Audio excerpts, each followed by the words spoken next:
Welcome back to my channel. Welcome to Yediyur. ನಮಗೆ ಗೊತ್ತಿರೋ ಹಾಗೆ ಎಡೆಯೂರು ಸಿದ್ಧಲಿಂಗೇಶ್ವರರು ಒಬ್ಬ ಪವಾಡ ಪುರುಷರು, ಜೊತೆಗೆ 12 ವರ್ಷಗಳ ಕಾಲ ತಪಸ್ಸು ಮಾಡಿದ ಮೇಲೆ ಅವ್ರ ಸುತ್ತಲೂ ಒಂದು ಹುತ್ತನೇ ಬೆಳೆದಿರುತ್ತೆ. ಆಮೇಲೆ ಒಂದು ಆಕಳು ತಾನಾಗಿ ಬಂದು ಹುತ್ತದಲ್ಲಿ ಒಳಗಡೆ ತನ್ನ ಹಾಲನ್ನು ಕೊಡ್ತಾ ಇರುತ್ತೆ ಅನ್ನೋ ಒಂದು ಸ್ಟೋರಿನ ಅಥವಾ ಒಂದು ಎಡೆಯೂರು ಸಿದ್ಧಲಿಂಗೇಶ್ವರ ಅನ್ನೋ ಫಿಲ್ಮನ್ನೇ ನಾವು ನೋಡಿದ್ದೀವಿ. ಪವಾಡ ಪುರುಷರು ಈ ಕ್ಷೇತ್ರದಲ್ಲಿ ಬೆಳೆದಿರುವಂತಹ ಈ ಪುಣ್ಯಭೂಮಿಗೆ ಸ್ವಾಗತ. ಎಡೆಯೂರಿನ ಶ್ರೀ ತೋಂಟದ ಸಿದ್ಧಲಿಂಗೇಶ್ವರರು ಕನ್ನಡ ನಾಡು ಕಂಡ ಅನುಭಾವಿ ಸಂತ ಶರಣರಲ್ಲಿ ಪ್ರಮುಖರು. ಇವರು ಒಬ್ಬ ಮಹಾನ್ ಸಮಾಜ ಸುಧಾರಕರು, ಒಬ್ಬ ಮಹಾನ್ ವಚನಕಾರರು ಹಾಗೂ ಒಬ್ಬ ಮಹಾನ್ ಪವಾಡ ಪುರುಷರು ಹೌದು. ಇದರ ದೇವಸ್ಥಾನದ ಸುತ್ತಲೂ ಒಂದು ಪ್ರದಕ್ಷಿಣೆ ಹಾಕ್ಬೋದು.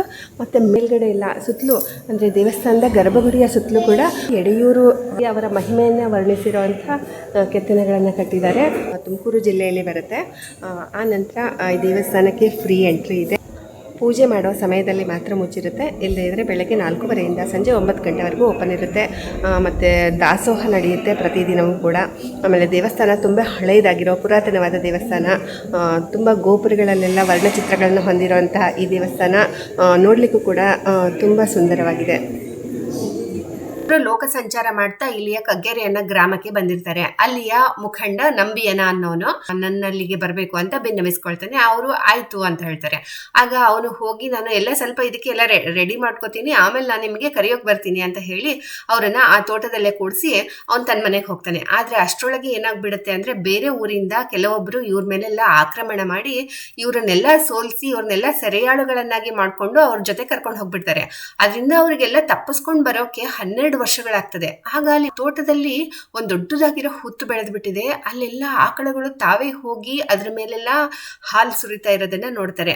ಆಮೇಲೆ ಅಲ್ಲಿ ಏನಿದೆ ಅಂತ ನೋಡುವಾಗ ಹತ್ರದಲ್ಲಿ ಹೋಗಿ ನೋಡಿದ್ರೆ ಅಲ್ಲಿ ಓಂ ನಮಃ ಶಿವಾಯ ಅನ್ನುವ ಪಂಚಾಕ್ಷರಿ ಮಂತ್ರ ಆ ಹೊತ್ತದಿಂದ ಹೊರ ಬರ್ತಾ ಇರ್ತದೆ. ಆಗ ಅವನಿಗೆ ಆಗ ನೆನಪಾಗ್ತದೆ, ಸಿದ್ಧಲಿಂಗೇಶ್ವರರಿಗೆ ನಾ ಹೇಳಿದ್ದೆ ನಾ ಹೋಗಿ ಬರ್ತೀನಿ ಅಂತ, ಓ ಎಂತ ಪ್ರಮಾದ ಆಯ್ತು ಅಂತ ಹೇಳಿ ಆಗ ಅವರನ್ನ ಹೊರಗೆ ನಿಲ್ಲಕ್ಕೆ ಹೋಗ್ತಾನೆ. ಆವಾಗ ಅದರಲ್ಲಿರೋ ಹಾವುಗಳು, ಹೆಗ್ಣ, ಇಲಿ ಅಲ್ಲೆಲ್ಲ ಇರ್ತದೆಲ್ಲ ಅದನ್ನೆಲ್ಲ ಏನ್ ಮಾಡ್ತಾರೆ, ಆ ಹಸುವಿನ ಹಾಲಿನಿಂದಲೇ ಅದನ್ನೆಲ್ಲ ಆ ಹುತ್ತನ್ನೆಲ್ಲ ಕರಗಿಸ್ಬಿಟ್ಟು ಆಮೇಲೆ ಅದನ್ನ ಸಿದ್ಧಲಿಂಗೇಶ್ವರರು ಹೊರಗೆ ಬರ್ತಾರೆ.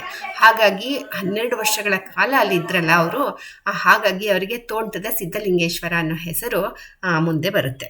ಸಿದ್ಧಲಿಂಗೇಶ್ವರರು ಮಹಾಲಿಂಗ ಗುರು ಎನ್ನುವ ಅಂಕಿತದಲ್ಲಿ ಅನೇಕ ವಚನಗಳನ್ನು ರಚಿಸಿದ್ದಾರೆ. ಸ್ವಲ್ಪವೇ ದೂರದಲ್ಲಿರುವಂತಹ ಕಗ್ಗೆರೆ ಅನ್ನೋ ಕ್ಷೇತ್ರ ಅಥವಾ ಆ ದೇವಸ್ಥಾನ.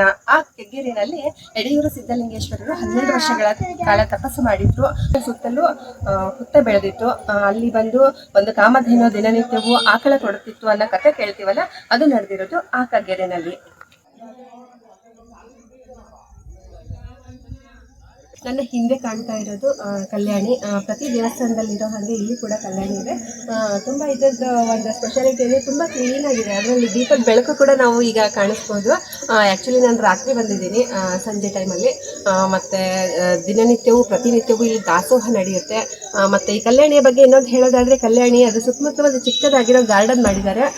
ಮತ್ತು ದೇವಸ್ಥಾನದ ಮುಂದೆ ವಿಶಾಲವಾಗಿರುವಂತಹ ಪಾರ್ಕಿಂಗ್ ಏರಿಯಾ ಅಂತಾಗಲಿ ಅಥವಾ ದೇವಸ್ಥಾನದ್ದೇ ಒಂದು ಏರಿಯಾ ತುಂಬ ದೊಡ್ಡದಾಗಿರೋದು ಮತ್ತು ಕ್ಲೀನಾಗಿ ಮೇಂಟೈನ್ ಮಾಡಿರೋವಂಥದ್ದು, ಇದನ್ನೊಂದು ಹೇಳಬೇಕಾಗಿತ್ತು. ಮತ್ತು ಸಂಜೆ ಬಂದಿದ್ದೀನಿ, ನಾನು ಕೂಡ ದಾಸೋಹದಲ್ಲಿ ಊಟ ಮುಗಿಸ್ಕೊಂಡು ಬಂದೆ. ಮತ್ತು ತ್ರಿಕಾಲ ದಾಸೋಹ ಬೆಳಗ್ಗೆ ಮಧ್ಯಾಹ್ನ ಸಂಜೆ 3 ಹೊತ್ತಲ್ಲೂ ಕೂಡ ಇಲ್ಲಿ ದಾಸೋಹ ನಡೆಯುತ್ತೆ. ಆನಂತರ ಇಲ್ಲೇ ಹತ್ತಿರದಲ್ಲಿರೋದು ಮಾರ್ಕೋನಹಳ್ಳಿ ಅನ್ನೋ ಒಂದು ಚಿಕ್ಕದಾಗಿರೋ ಜಲಾಶಯ ಇದೆ. ಕಗ್ಗೆರೆ ಅನ್ನೋ ಪ್ಲೇಸನ್ನು ನಾನು ಆಗಲೇ ಹೇಳಿದ ಹಾಗೆ ಅಲ್ಲಿ ಹುತ್ತು ಬೆಳೆದಿದ್ದು ಅವರು ತಪಸ್ಸು ಮಾಡಿದ ಸ್ಥಳನ ಸಂಜೆ ಹೊತ್ತಲ್ಲಿ ನೋಡೋಕ್ಕಾಗಲ್ಲ. ಅದಕ್ಕೋಸ್ಕರ ಬೆಳಗ್ಗೆ ಬರಬೇಕು. ನನಗೆ ಲೇಟ್ ಆಗಿದೆ. ಕಗ್ಗೆರೆ ಅನ್ನೋ ದೇವಸ್ಥಾನ ಬೆಳಗ್ಗೆ 5 ಗಂಟೆಯಿಂದ ಸಂಜೆ 8 ಗಂಟೆವರೆಗೂ ಮಾತ್ರ ತೆರೆದಿರುತ್ತಂತೆ. ನನಗೆ ಟೈಮ್ ಆಗಿದೆ, ಹಾಗಾಗಿ ನನಗೆ ದರ್ಶನ ಮಾಡೋಕ್ಕೆ ಆಗಲಿಲ್ಲ. ಸೊ ಇಲ್ಲಿಗೆ ನಡುವೆ ಮಾರ್ಕೋನಹಳ್ಳಿ ಜಲಾಶಯವನ್ನು ಕೂಡ ನೋಡಿಕೊಂಡು ನಾನು ಇಲ್ಲಿಗೆ ಈ ವಿಡಿಯೋನ ಕಂಪ್ಲೀಟ್ ಮಾಡ್ತಿದ್ದೀನಿ.